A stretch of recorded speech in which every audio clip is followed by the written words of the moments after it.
nggak boleh. Termasuk juga umpamanya jenengan di kolam renang, walaupun luas, karena kolam renang itu airnya tenang, pomo pipiso ning kono yo ora enek sing ngerti itu. Ngompol wis nang kene wae itu.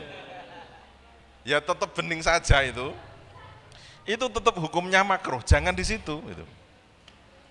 Saya itu kadang sering ke Pacitan ke Arjosari itu Pak maksudnya. Air hangat itu. Kan kalau sore ambilnya pesing banget itu. Ini kan kadang pipisnya di situ gitu loh. Lah itu enggak boleh. Baik ada orang atau enggak ada orang, karena diamnya air itu jangan di situ. Ya ke kamar mandi, kemudian baru setelah selesai mandi lagi di situ, jangan kencingnya di situ gitu. Renang atau apa, atau sungai yang menggenang gitu. Itu diantara etika-etika pipis. Yang berikutnya, khusus laki-laki, ketika setelah selesai pipis, yusannu fihi tanahnuh, disunahkan dehem. Itu. Dehem. Ya. Dehem itu berfungsi mengeluarkan sisa-sisa yang ada. Kadang nek sampun sepuh ngoten, nek watuk mawon kadang mesti hal itu. Lah itu biar tuntas ngoten.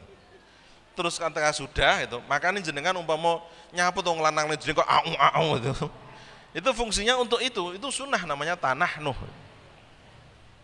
Yang berikutnya fal yuntir itu hendaknya dipijat, dipelurut, dipeliriti biar bersih. Kan bawahnya itu ada selang tahu. Kalau selang itu benar kita sudah cawik gitu. Tapi ketika selang itu belum dipelirit, ada air kencing yang masih tersimpan di situ. Makanya kenapa orang laki-laki sudah cawik pakai celana dalam kok sih pesing itu?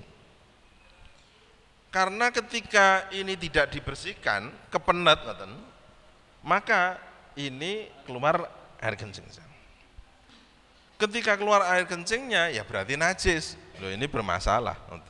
Maka diperhatikan hal-hal terkait tentang baul atau pipis tadi. Terus mau katanya sholat pun Pak Mo. Oh, oke, Bun. Ada orang putri ya?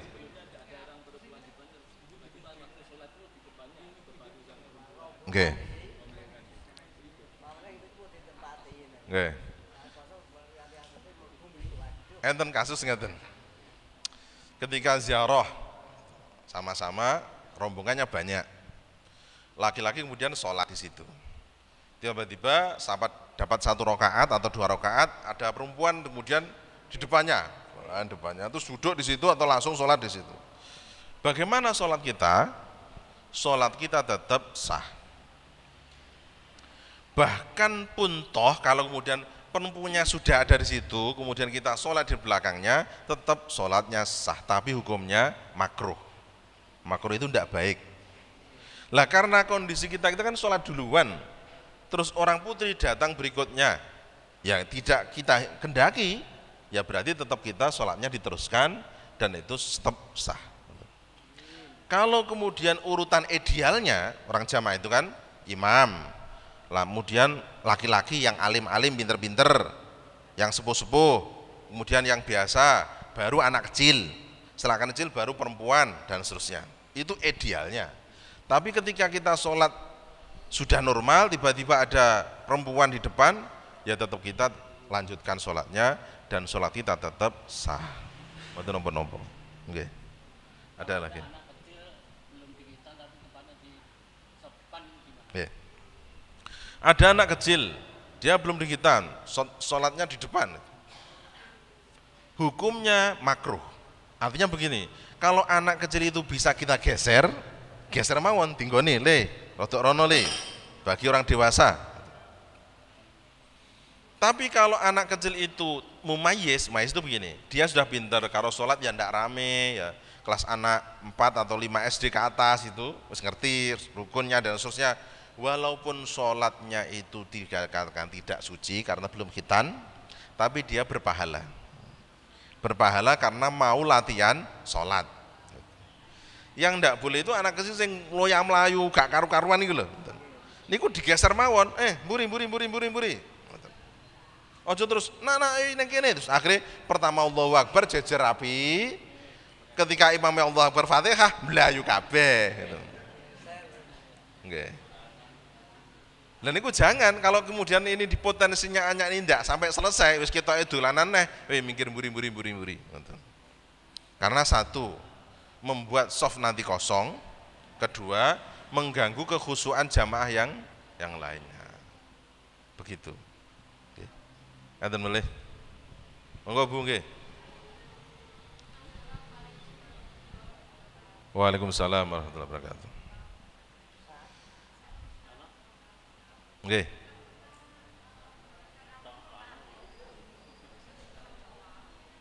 Anu, tapi maju Bu, mboten mireng nggih.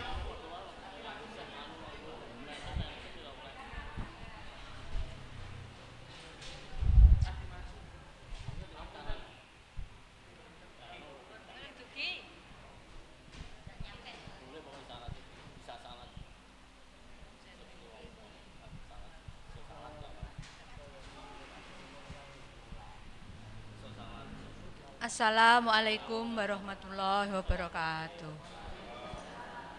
Saderengipun nyuwun pangapunten ingkang kathah. Misalkan itu masalah sholat Ustadz. Kita suatu misal umroh ataupun haji. Itu di saat kita habis tawaf, itu kan disunahkan untuk melaksanakan sholat sunnah ya. Ya 2 rakaat. Padahal di situ kan apa ya? Terlalu banyak orang yel-yelan gitu ya. Terus itu nanti misalkan kita lewat, itu gimana?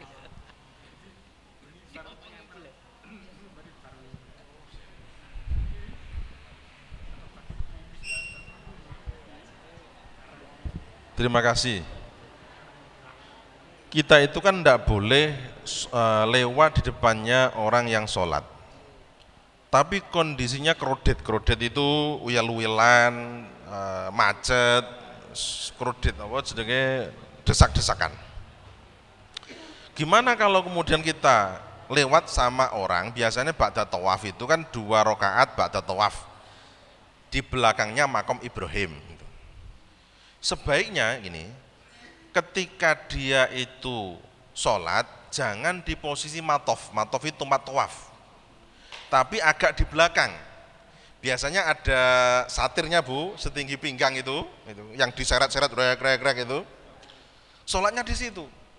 Kalau dia sholatnya itu di makom Ibrahim belakangnya dekat, artinya masih tempatnya orang tawaf, itu yang keliru yang sholat. Maka yang sholat ini harus safety, harus di belakang dari apa namanya? Makanya kan fil wara, belakang jenis ini matof, ya torek kan gitu. Itu maksudnya tentaranya itu ngomong gini, iki jalan ojo nggih sholat, nek sholat kono, karepe ngoten lho. Nek dijawabne ngoten maksudnya. Maka orang yang sholat itu ketika ba'da tawaf posisinya di belakangnya sekat-sekat itu. Kalau di depannya berarti yang keliru yang sholat, ketika kita lewat ya enggak apa-apa, wong yang keliru yang sholat. Tapi kalau sudah di belakang kok masih dilewati, itu enggak boleh. Begitu Bu nggih. Nggih. Ada lagi? Monggo Bu nggih.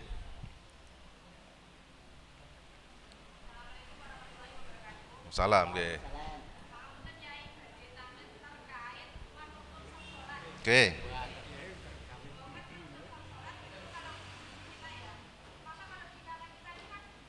Ya. Ya.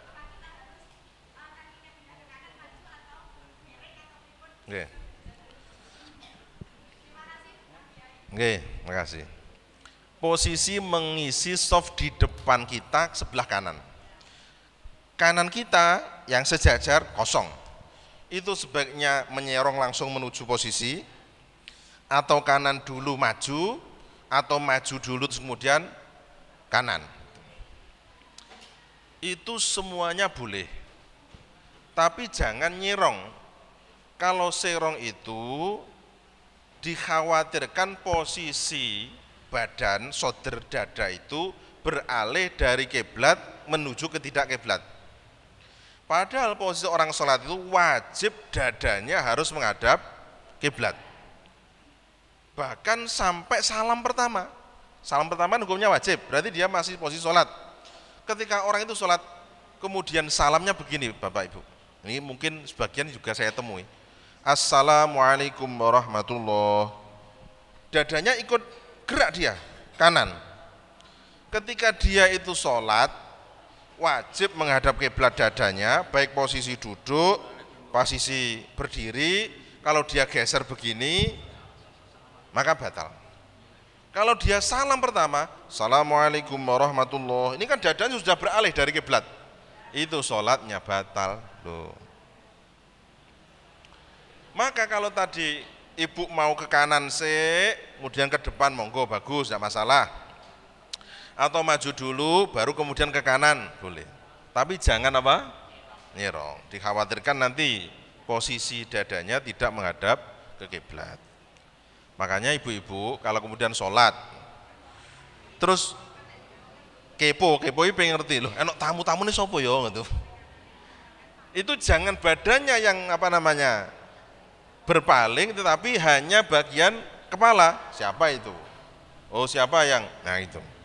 Jangan kemudian delok sopo gitu. Kan dari jendela biasanya orang sholat, pinggirnya ada jendela kan gitu. Kemudian di depan sampingnya masjid itu jalan raya, kemudian ada orang datang, dia pengen ngerti, kalau dia itu tidak seronto, ya apa ya bahasanya, ujuk-ujuk sopo ya kae, gitu maksudnya itu loh, badannya itu ikut itu sholatnya batal. Kalau pengen ngerti kepo, itu cara lihatnya jangan badannya yang bergerak tapi wajahnya, ini siapa, itu aman. Nggih. Alhamdulillah. Nggih. Monggo.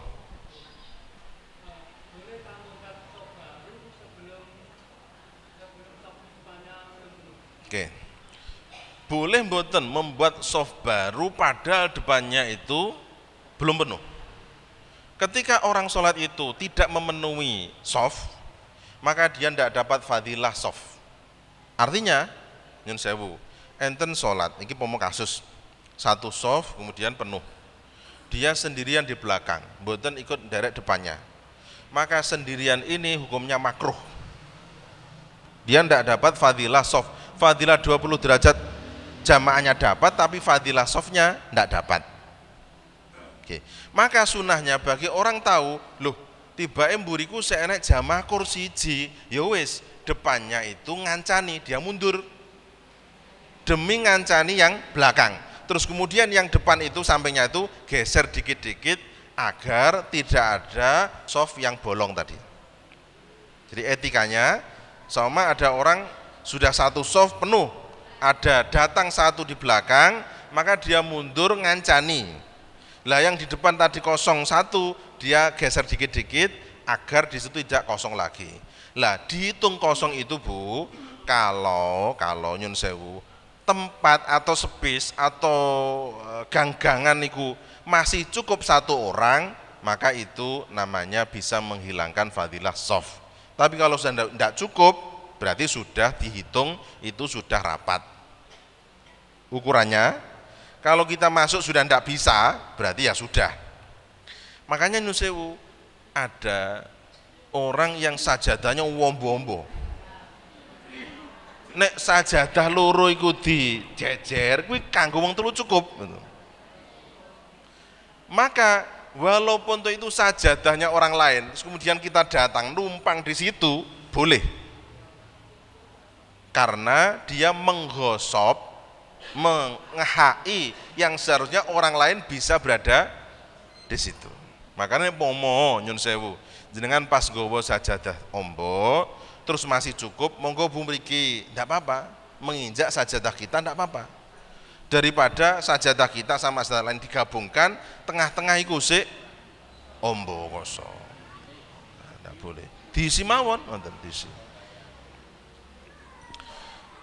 Terus urutannya itu Pak, kan biasanya sewu, ketika orang sholat itu model softnya itu ini imam, kemudian belakang imam terus kanan kiri kan wonten. Menyebar ngeten. Seharusnya mboten ngoten. Imam, kemudian belakangnya imam, kanan sedikit, terus kemudian kanannya diisi full sampai tembok. baru belakangnya persis, kemudian kiri sampai tembok. Jangan kemudian kanannya imam, kirinya imam. Koyok digawe ben imbang ngoten lho. Kan rata-rata ngoten, kanan kiri. Seharusnya mboten, ini kanan dulu full selesai, baru lurusnya kiri full. Kemudian belakangnya kanan full, baru kiri. Terus jenengan kalau pada sholat perhatikan di masjid-masjid yang besar, masjid jamaah atau apa, ambil kanan, usahakan. Jangan sampai ikuti tren kono oke rodok sidik terus ngiri, mboten, ambil kanan. Namanya ashabul yamin, orang yang nanti di surga pun digolongkan orang-orang yang kanan, yang itu jalurnya ke surganya Allah Subhanahu wa taala. Ngoten nggih. Kalau kita ngoten. Oke.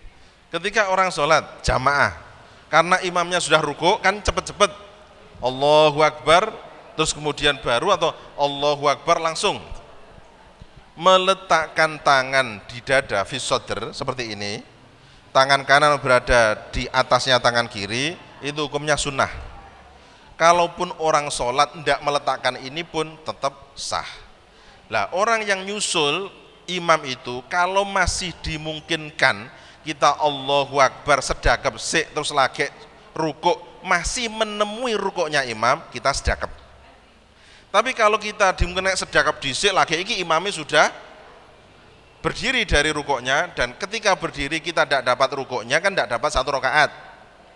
Lah awake dhewe ngiter Allahu Akbar ndang rukuk lebih afdol daripada meletakkan tangan dulu. Terus ketika kita meletakkan tangan, imamnya justru sudah berdiri, kita malah tidak dapat fadilahnya, tidak dapat satu rakaat. Gitu Pak. Kalau kita ngoten ngapunten kathah niki kula mboten saged nderekaken ngantos akhir, wonten rapat teng kene Pringgitan. Nggih kula cepet-cepet niki wau ngapunten kathah. Nyuwun pangestune sedaya paringi lancar, amin ya rabbal alamin. Saeng kula wonten lepat ngapunten kathah, Allah muwaffiq thoriq. Assalamualaikum warahmatullahi wabarakatuh.